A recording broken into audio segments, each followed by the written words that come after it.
A very important part of sports safety is sports medicine. Here are two very qualified people to talk to you about that.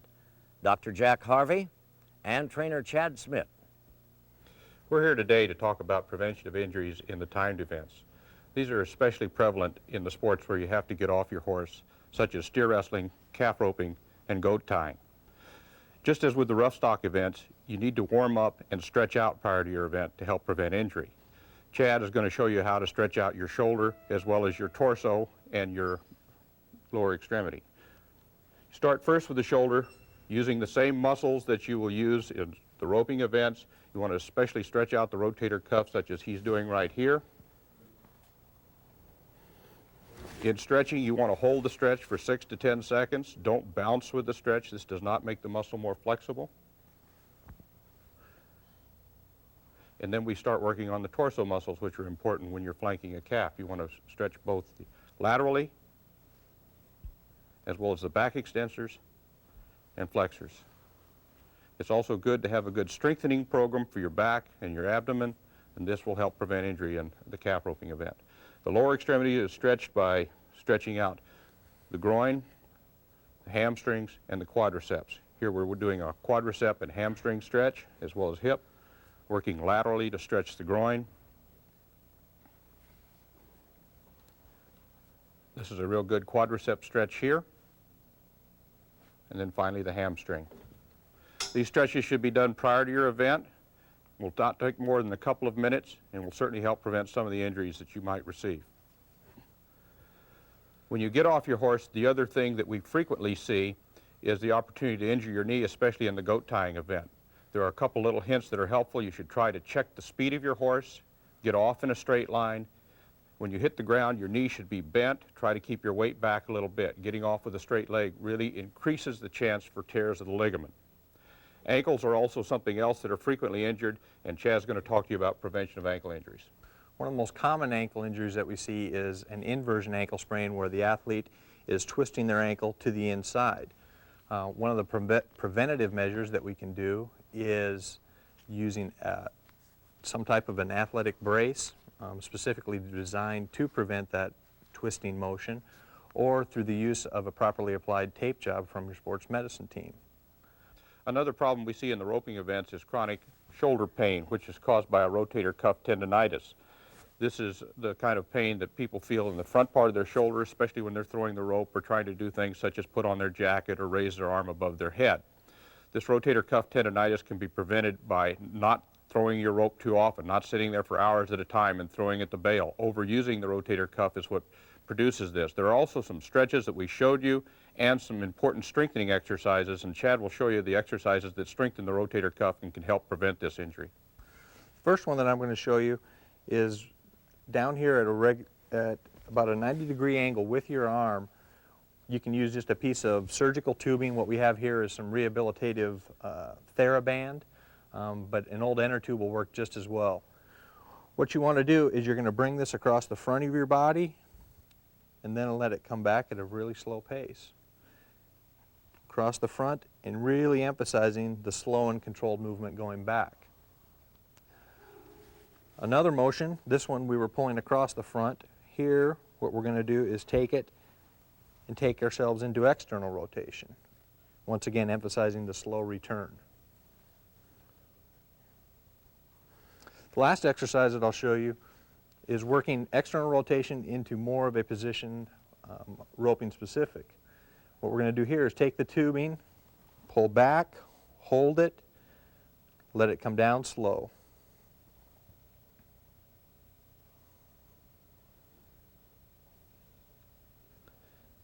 And once again, these are just 3 general strengthening exercises for the rotator cuff.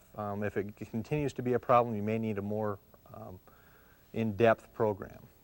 Also, it's best to get on these injuries early. If you start developing a little bit of shoulder pain, again, resort to using ice.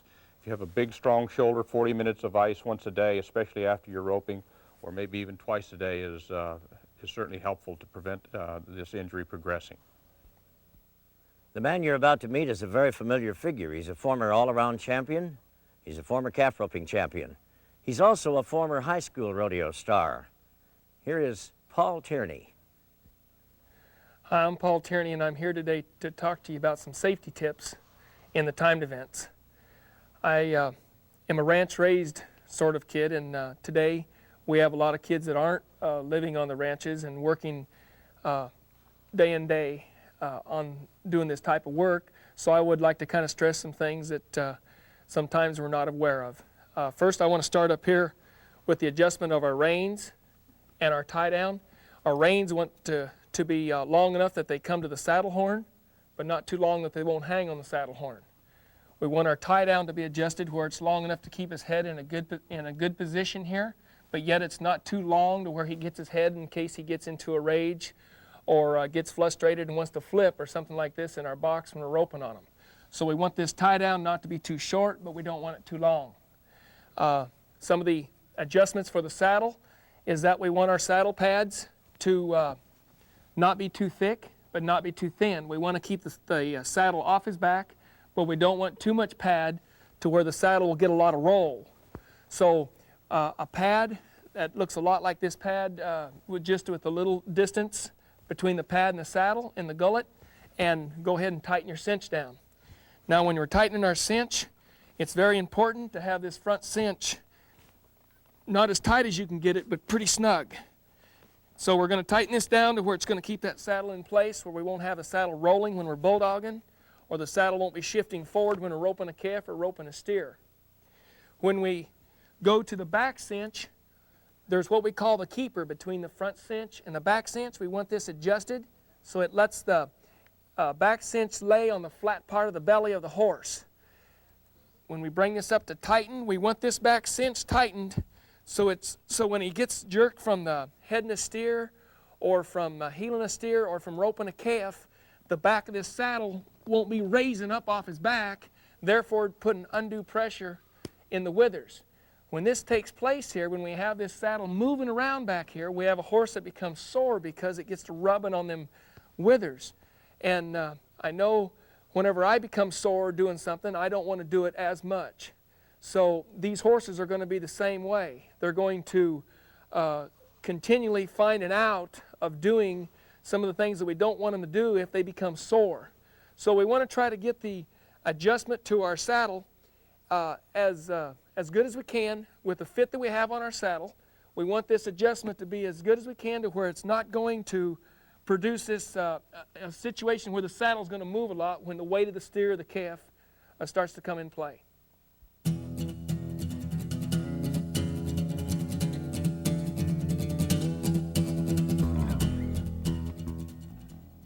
I want to talk about the calf roping and some of the tips that we need to be concerned with when putting our rope on the horse. I like to see calf ropers put it through what we call a keeper rope. That is down here on the tie down, and put your rope through the keeper, bring it through a neck rope, and put it on the saddle horn. Always pull your rope down good and snug on the saddle horn so that when you're getting off, you don't stick your finger in here behind this tie-on that's on the saddle. Right here, get your finger in behind this tie-on and take the tip of your finger off. So we always want to keep this good and snug on the saddle horn. A reason for the neck rope and the keeper is because horses don't know to back straight away. Sometimes there's a little fear and things might distract them and they might go to run off or something like this. And because maybe we don't do enough work outside doctoring some calves or something like this here, we don't know that old horse might go to the barn on us. So they want to keep a keeper here to keep these horses from running off. I was particularly concerned with this. I had a friend that had a little boy that was roped by another person around the waist, and the rope was tied to the saddle horn, but they didn't have a keeper on here. They were playing, and consequently, when the person got off the horse, then the horse run off because there was no keeper. So that's the importance of having a keeper, and I don't recommend playing like this anyway, but always have a keeper on your horse when you're roping a calf. It keeps the horse looking down at the calf.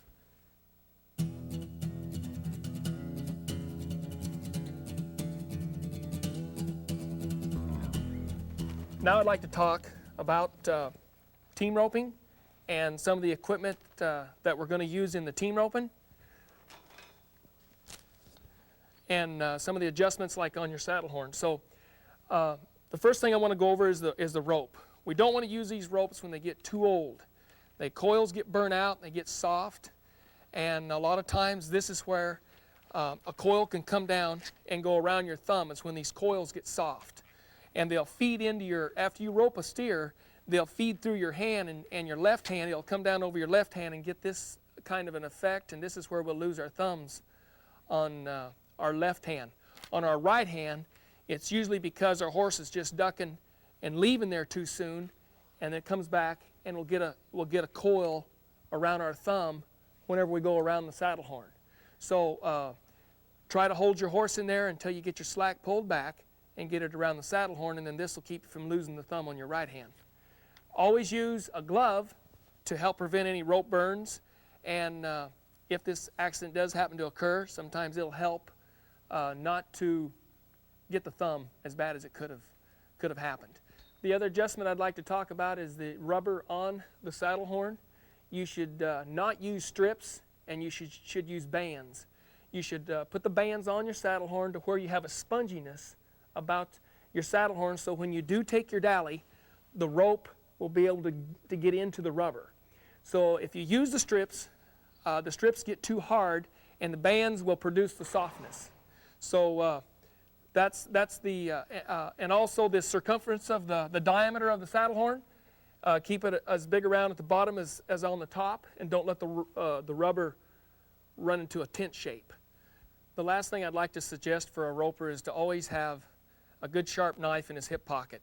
You never know when a knife like this is going to come in handy when you're entangled roping a calf, or possibly have a wreck in the team roping, and you can reach back there and reach up and cut that rope. I've had some friends have some tragic accidents because they didn't have one of these toad stabbers, so try to get a knife and keep it handy at all times. I'd like to talk about what we can do as our part of helping the production of a rodeo. We can be ready when our name's called. There's one thing that frustrates a shoot boss is not being ready when we're supposed to be in that box doing our thing. So when we enter the box, we want to have our rope up underneath our arm. We want to have our reins adjusted. We want to walk to the mouth of the box. We want to take an overall observation that the arena is ready to go. We want to know that the steer's ready to go. Our pusher's in behind there. And when we back up into this corner of the box, we stay relaxed so we don't transmit to our horse that we're nervous. Stay relaxed so he'll score good. And then you can be ready to go when your name's called and help with the production. The proceeds benefit the Pro Rodeo Hall of Fame. There's Stewart with a horn catch. Come on, Brent. Yeah.